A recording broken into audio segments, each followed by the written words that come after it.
चलिए आज देखते हैं हम मैथ का एक टॉपिक है नंबर ऑफ फैक्टर। किसी भी संख्या में फैक्टर कितने होते हैं इसके बारे में हमें जानना होता है। लिखा है क्या? नंबर ऑफ फैक्टर, गुणनखंडों की संख्या।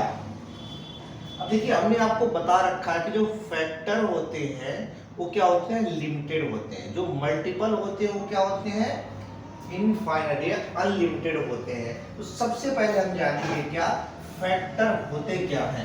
तो फैक्टर का मतलब जानो सबसे पहले, उसके बारे में हम देखेंगे उसमें कितने फैक्टर पाए जा रहे हैं। तो देखिए यहाँ कह रहा है गुणनखंड धनात्मक पूर्णांक है जो किसी दी गई संख्या को सटीक रूप से विभाजित कर सकते हैं। जैसे कोई संख्या आपने लिया, उसको कोई ऐसा संख्या जो सटीक रूप से क्या करे, पूर्णतः विभाजित कर रहा है, उसको हम बोलते हैं फैक्टर। जैसे हमने ले लिया यहाँ 10 ले लिया, अगर हम 2 से डिवाइड कर दें तो 5 बार में ये खत्म हो जाएगा। तो सटीक कर रहा है, यानी रिमाइंडर कोई चीज बच नहीं रहा है। तो इसी को हम बोलते हैं क्या, गुणनखंड या फैक्टर। जो फैक्टर होते हैं ये लिमिटेड होते हैं। कितने होते हैं, लिमिटेड होंगे। कह रहा है factor are the positive integers that can divide a number exactly. कह रहा है वो कोई संख्या होगी जो पूर्णतः क्या हो गया, दी गई संख्या को सटीक रूप से विभाजित कर दे, उसको हम बोलते हैं फैक्टर। कह रहा है प्रॉपर्टी क्या होती है इसके प्रॉपर्टी क्या होंगे, कुछ प्रॉपर्टी होगा इसका जिसके कारण से हम मानते हैं ये चीज होगा।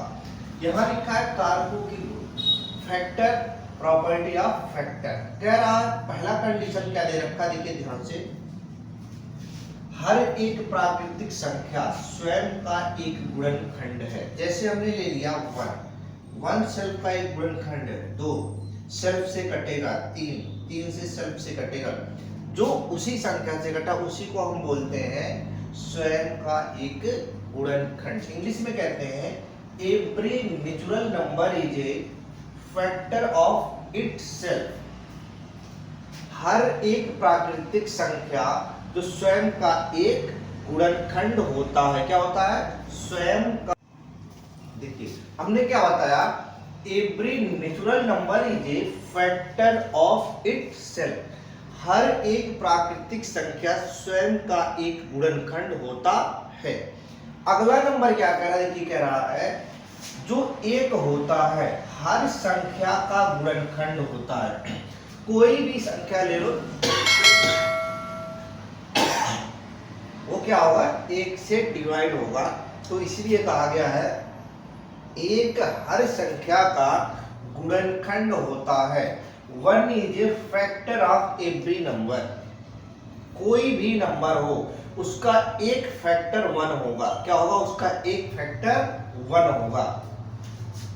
अगला कंडीशन क्या होता है, प्रॉपर्टी क्या होती है, एक के अतिरिक्त सभी प्राकृतिक संख्या के कम से कम 2 गुणनखंड होते हैं। एक को छोड़ दो, बाकी जो होंगे वो कम से कम कितने गुणनखंड होंगे, 2 होंगे। कितने होंगे, 2। कितने, जैसे हमने यहाँ ले लिया 4, देखो 1 से कटेगा, 2 से कटेगा और 4 से कटेगा, देखो कम से कम 2 हुए।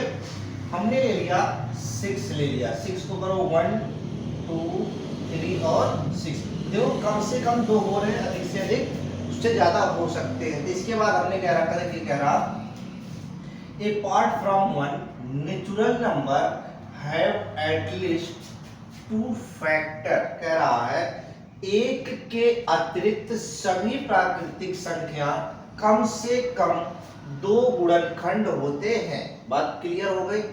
अगला कह रहा हमारे पास गुणनखंडों की संख्या कैसे ज्ञात करते हैं। क्या है, गुणनखंडों की संख्या कैसे ज्ञात करते हैं, नंबर ऑफ फैक्टर। शॉर्टकट में क्या बोलते हैं, एनओएफ। क्या बोलते हैं, एनओएफ। हमने एक छोटा सा एग्जांपल आपके सामने ले रखा है, 12 ले रखा है।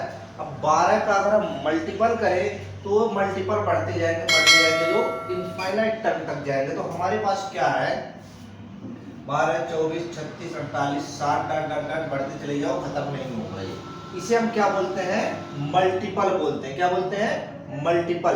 दूसरा हमारे पास आता है फैक्टर निकालना है। फैक्टर कैसे निकलेगा, जो 12 है किस किस संख्या से डिवाइड होगा।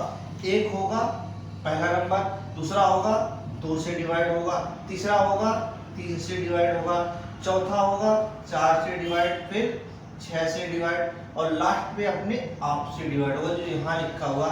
हर संख्या का गुणनखंड होता है, तो बात बिल्कुल सही है एवरीवन। पहला क्या लिखा है, हर एक प्राकृतिक संख्या स्वयं का एक गुणनखंड होता है। जो 12 लिखा था, तो 12 यहाँ से है, 12 से डिवाइड होता है, ये भी हमारा क्या है, नंबर ऑफ ए फैक्टर।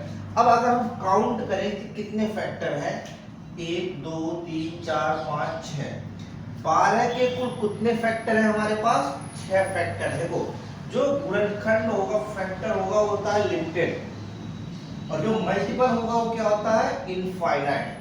बात क्लियर है। इसी तरीके से मान लो अगर हम कह दें कि 15 का आप गुणनखंड बताओ, तो 15 का बता सकते हो। देखो 15 है, कितने से कटेगा, 1 से कटेगा, 3 से कटेगा, 5 से कटेगा, और 15 से खुद कटेगा। तो कितने गुणनखंड हो गए, 4 गुणनखंड तैयार हो गए हमारे पास। कितने, 4 गुणनखंड हो गए। यानी कि नंबर ऑफ फैक्टर जो होंगे वो कितने होंगे, 4 होंगे, और 12 के कितने होंगे, 6 होंगे। बात क्लियर है। क्या रहा आगे, देखिए थोड़ा ध्यान दीजिए। परफेक्ट स्क्वायर नंबर ऑफ, अब इसमें कह रहा है कि जो हमने 12 संख्या ली थी, इसमें नंबर ऑफ फैक्टर कितने थे, 6 थे। अगर इसमें कहे कि perfect square number of factor कितने हैं, तो ये है हमारे 2। अब देखो इसमें एक ही ऐसा संख्या है, 2 है, कि इसका परफेक्ट स्क्वायर हो सकता है, 2 दूना 4 हो सकता है। तो ये स्क्वायर हो गया, इन सबका बढ़ाओगे तो ये किसका होगा, ये किसका, तो 2 हो गए। तो 1 और 2, 2 संख्याएं हो गई। कितनी, नंबर स्क्वायर नोएब कितना हो गया, 2। कह रहा है perfect cube NOF, number of factor निकाला जिसका क्यूब हो। अगर इसका क्यूब करोगे तो 8 होगा, इसका कर दोगे तो ज्यादा हो जाएगा। तो नंबर ऑफ फैक्टर अब कितना है हमारे पास, एक ही है। कौन सा, 2। तो ये हो गया एक संख्या। अगला कह रहा है ऑड नंबर ऑफ फैक्टर। कह रहा ऑड नंबर ऑफ फैक्टर, 12 में ऑड नंबर फैक्टर कितने हैं, देखो एक तो ये हो गया, एक ये हो गया, तो कितने हो गए, 2 हो गए। बात क्लियर है। अगला कह रहा है एनो या फिर मल्टीपल ऑफ 3, जो मल्टीपल ऑफ 3 के रूप में कौन कौन सा है, एक तो ये हो गया, ये हो गया, और ये हो गया। तो ये हो गए कितने, टोटल 3 हो गए। बात क्लियर है। देखो एक बार दोबारा से बताता हूँ। कह रहा परफेक्ट स्क्वायर एनओएफ, परफेक्ट स्क्वायर एनओएफ, इसमें कौन कौन सा मिला हुआ है, एक तो हमारा मिला है 2 और एक मिला है 3, तो संख्या कितनी हो गई, 2। पहला बात क्लियर हो गया। दूसरा बात क्या कह रहा है, देखिए ध्यान से, परफेक्ट क्यूब, इसमें कौन सा ऐसा संख्या जिसका परफेक्ट क्यूब मिला, 1 को आप भूल जाओ, तो कितना है हमारे पास, 2। 2 का क्यूब करोगे 8 होगा, उसके बाद किसी का करोगे तो नहीं होगा, तो कितना हो गया, 1 हो गया। अगला कह रहा है odd number of factor, odd number of factor आप निकालोगे तो क्या होगा। कह रहा 12 का ऑड नंबर, इसमें बताओ ऑड नंबर कौन सा है, 1 है और 3 है, तो कितने हो गए, 2 हो गए। तो कितने हो गए हमारे पास, 2। बात क्लियर है। इसके बाद कह रहा है number of A multiple of 3, जो मल्टीपल ऑफ 3 के टर्म में आते हैं वो कितने हैं, 1 हो गया, 2 हो गया और 3 हो गया। तो कितने आ गए मल्टीपल ऑफ 3 के में, 3 आ गए। अब देखिए कह रहा है अभाज्य संख्या को घात में लिखना। क्या है, अभाज्य संख्या को घात में लिखना, राइट इन ए प्राइम बेस। क्या कर रहा है, जैसे हमने लिख दिया 72, 72, तो 72 को क्या लिखोगे, यही तो लिखोगे 2 के पावर 3 इंटू 3 के पावर 2। अब कैसे लिखोगे, एक बार हम आपको बताते हैं उसके बारे में। देखिए यहाँ हम आपको बताते हैं थोड़ा सा, आप बचपन में कैसे पढ़े हो, सेम वही चीज होता है, बस थोड़ा सा आप यहाँ आपको एडवांस बताया जाता है हल्का सा। 2 से काटोगे कितना होगा, 36, फिर 2 से काटोगे 18, फिर 2 से काटोगे 9, फिर 3 से काटोगे 3, फिर 3 से काटोगे खत्म। अब देखो 2 2 2 2 कितना इसको लिख सकते हो, 2 के पावर 3 लिख सकते हो, बात क्लियर है।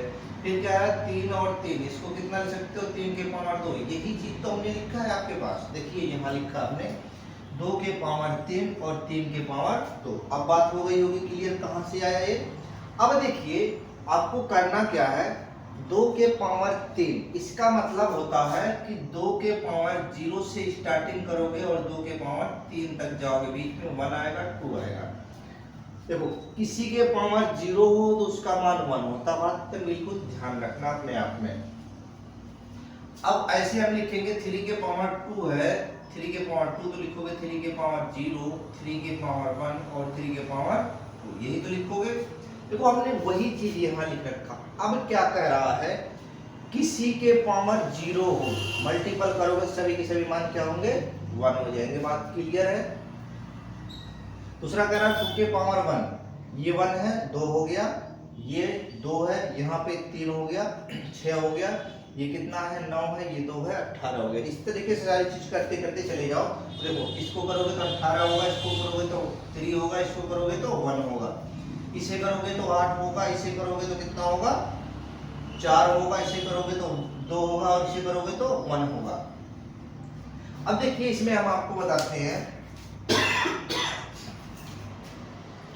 फैक्टर निकालने के लिए कुछ मत करो, आप देखो सीधी सी सबसे आसान भाषा में आपको बताते हैं, इससे बेहतर कोई भाषा हमारे हिसाब से तो नहीं है, बाकी आपको जो समझ में है वैसे कर सकते हैं। कितना लिखा है हमारे पास, 2 के पावर 3 इंटू 3 के पावर 2, ये पावर है, जो पावर है पावर में +1 जोड़ दो, पावर +1, उसके बाद क्या कर दो, मल्टीप्लाई कर दो, क्या करो मल्टीप्लाई कर दो। बात समझ में आई या नहीं आई, पावर में एक जोड़ दो उसके बाद उनका मल्टीप्लाई। जैसे यहाँ देखिए क्या लिखा है 3, तो 3 में एक जोड़ोगे तो क्या हो गया 3 + 1 मल्टीप्लाई करो, दूसरा करोगे 2 + 1 मल्टीप्लाई करो। अब क्या देखो ये क्या हुआ 4 हो गया और ये कितना हो गया 3, बराबर कितना आ गया 12।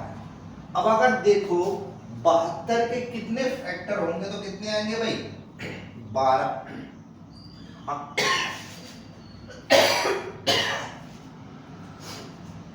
हमने यहाँ लिख रखा था 12, 12 के कितने फैक्टर होंगे, चलिए एक बार ट्राई करते हैं। तो 12 के फैक्टर हमें निकालने हैं, तो इसके लिए हम क्या करेंगे, सबसे पहले तो आप सिंपल भाषा देखो, उसके बाद हम आपको बताते हैं कैसे करना है। यही तो लिखा हुआ 2 के पावर 2 इंटू 3 के पावर 1, यही तो लिखा है। अगर मैं डायरेक्ट लिखता तो आप सोचते कहाँ से आ गया, तो हम एक बार समझा दिए उसके बाद लिख रहे हैं। अब हमने क्या बताया, पावर में +1 जोड़ो और मल्टीप्लाई कर दो, तो 2 में 1 जोड़ोगे कितना हो गया 3, 1 में 1 जोड़ोगे कितना हो गया 2, कितने फैक्टर आ गए 6। देखो यहाँ का आंसर उठा के देखो और यहाँ का आंसर उठा के देखो, कहाँ गया भाई ये वाले आंसर, 6 फैक्टर 6 फैक्टर। 12 के कितने फैक्टर, 12 के 72 के हो रहे हैं 12 फैक्टर। किसी भी संख्या का फैक्टर आप ऐसे आसानी से निकाल सकते हो।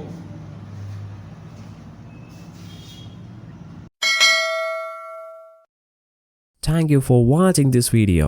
If you enjoyed it, please hit the like button and the bell notification icon.